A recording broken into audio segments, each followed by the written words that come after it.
YCP కుట్రలో భాగంగానే Anaparthi seat బీజేపీకి కేటాయించాలని అనపర్తి మాజీ ఎమ్మెల్యే నల్లమిల్లి రామకృష్ణారెడ్డి ఆరోపించారు. కార్యకర్తలు ఆందోళనకు గురి కావద్దని సూచించారు.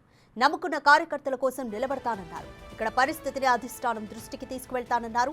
పూర్తి వివరాలు ఇక మా ప్రతినిధి రాజేష్ అందిస్తారు. పొత్తులో భాగంగా అనపర్తి సీట్ను బీజేపీకి కేటాయించారు. గత 20 సంవత్సరాలుగా పార్టీ కోసం నిత్యం శ్రమ చేస్తున్న టీడీపీ నేత నల్లమిల్లి రామకృష్ణారెడ్డి సీటు ఇవ్వడంతో ఆ పార్టీ నేతలంతా ఆగ్రహం వ్యక్తం చేసిన పరిస్థితి ఉంది. ప్రస్తుతం మనతో నల్లమిల్లి రామకృష్ణారెడ్డి గారు ఉన్నారు. ఆయన అడిగి మరిన్ని తెలుసుకునే ప్రయత్నం చేద్దాం. సార్ చెప్పండి, పొత్తులో భాగంగా మీ సీటు ఇక్కడ బీజేపీకి వెళ్ళింది, మీరు ఏం చెప్తారు? ఇది వైసీపీ కుట్రలో భాగం. ఇక్కడ తెలుగుదేశం పార్టీని భూస్థాపితం చెయ్యాలి అనే వైసీపీ కుట్రలో భాగంగా ఇవాళ ఈ సీటు బీజేపీకి వెళ్ళిన పరిస్థితి కనిపిస్తూ ఉంది. దీని వెనక వైసీపీ పెద్దల ప్రచ్ఛన్నహస్తం ఉంది. నాకు ఆధారాలతో సైతంగా ఉన్నాయి. గత 4-5 రోజులుగా ఎమ్మెల్యే బావమరుదులే స్వయంగా అనేక మందితో మాట్లాడి బీజేపీ టికెట్ తీసుకోమని వాళ్ళందరినీ పైన ఒత్తిడి తీసుకురావడం, వారికి డబ్బు ఆఫర్ చేయడం, ఎన్ని కార్యక్రమాలు జరిగినాయి.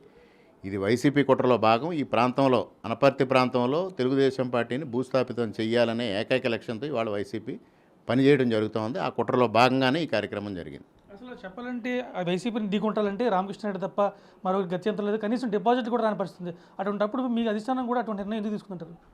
ఇవాళ పొత్తులో భాగంగా కొన్ని క్లిష్టమైన పరిస్థితులు ఉంటాయి.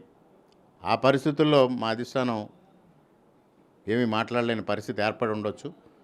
ఇక్కడ ప్రధానంగా ఇక్కడ అసెంబ్లీ స్థానం ఇబ్బందుల్లో పడ్డమే కాకుండా ఈ నిర్ణయం వల్ల పార్లమెంటు స్థానం కూడా ఇబ్బంది పడే పరిస్థితి ఉంది. ముఖ్యంగా గతంలో 2009లో జరిగిన పరిస్థితి అందరికీ తెలిసిన విషయం. 2009లో మురళీమోహన్ గారు ఏ పరిస్థితుల్లో ఓడిపోయారో అంతకన్నా దారుణమైన పరిస్థితులు ఇవాళ ఉత్పన్నం కాబోతూ ఉన్నాయి. మరలా రామకృష్ణారెడ్డి సీటు ఇవ్వకపోతే కనుక టీడీపీ క్యాడర్ మొత్తం చల్లా చెదిరైపోయే అవకాశం ఉంటుంది. ఖచ్చితంగా అది కూటమికి నష్టం చేకూరుస్తున్న కార్యకర్తలు అన్న మీరు ఏం చెప్తారండి?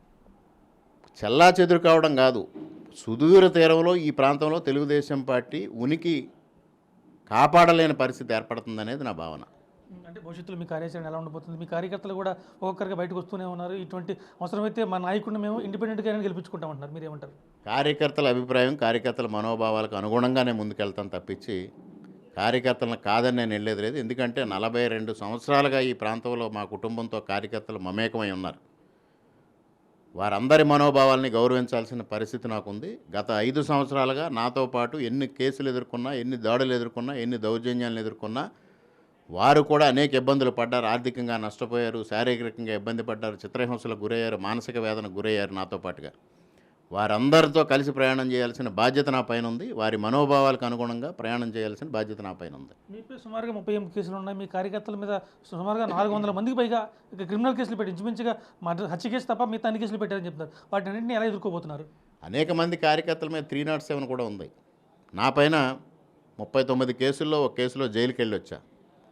నా పైన హత్యాయత్నం జరిగింది, క్షుద్ర పూజలు జరిగాయి, నా కుటుంబం పైన దాడులు జరిగాయి, నా ఇంటి పైన దాడులు జరిగాయి, నా కారు పైన దాడులు జరిగాయి. ఇవాళ రక్షణ కోసం కార్యకర్తలు కనీసం రోజుకి 5-6 మంది నా కారులో ఉండి నాకు రక్షణ కల్పించే పరిస్థితి ఏర్పడింది. ఇటువంటి పరిస్థితుల్లో ఈ విధంగా వైసీపీ నన్ను అంతమొందించడంలో భాగంగా ఈ విధమైన ప్రయత్నాలు చేస్తూ ఉన్నారు. నా కుటుంబానికి నాకు కూడా ఇవాళ రక్షణ లేని పరిస్థితి ఉంది. అదేవిధంగా కార్యకర్తలు కూడా రక్షణ లేని పరిస్థితి ఉంది. దీన్ని ఏ విధంగా ఎదుర్కోవాలనేది కార్యకర్తలతో చర్చించి నిర్ణయం తీసుకుంటాం. కార్యకర్తల మనోవేదనను అధిష్టానం దృష్టికి తీసుకెళ్లే అవకాశం ఉందా? తీసుకెళ్లారా? తీసుకెళ్లే ప్రయత్నం చేస్తాం. ఇప్పుడు మీడియా ద్వారానే రాష్ట్ర ప్రజానీకానికి అందరికీ మా కార్యకర్తల మనోభావాలు బయటకు వస్తాయి. ఆ ప్రకారంగా పార్టీ అధిష్టానం మాట్లాడిన తర్వాత ఏం జరుగుతుందనేది చూద్దాం. మొత్తం చూసుకుంటే వైసీపీ కుట్రలో భాగంగానే ఇక్కడ ఈ సీటుని బీజేపీకి వెళ్ళింది. కార్యకర్తల మనోభావాలు ఖచ్చితంగా పరిగణలో తీసుకుంటే 42 ఏళ్ళుగా పార్టీకి సేవ చేస్తున్నాం. అలాగే నా కార్యకర్తలందరి మీద కూడా చాలా కేసులు నమోదు చేశారు. అయినా కానీ ధైర్యంగా వైసీపీ ఎదురుబడి పోరాడుతున్నాం. అయితే నా మీద కుట్ర కారణంగా ఇటువంటి పరిణామం చోటు చేసుకుందని చెప్పి రామకృష్ణారెడ్డి తన అభిప్రాయం వ్యక్తం చేస్తున్నారు. రవిశంకర్తో రాజేష్, బిగ్ టీవీ, అనపర్తి.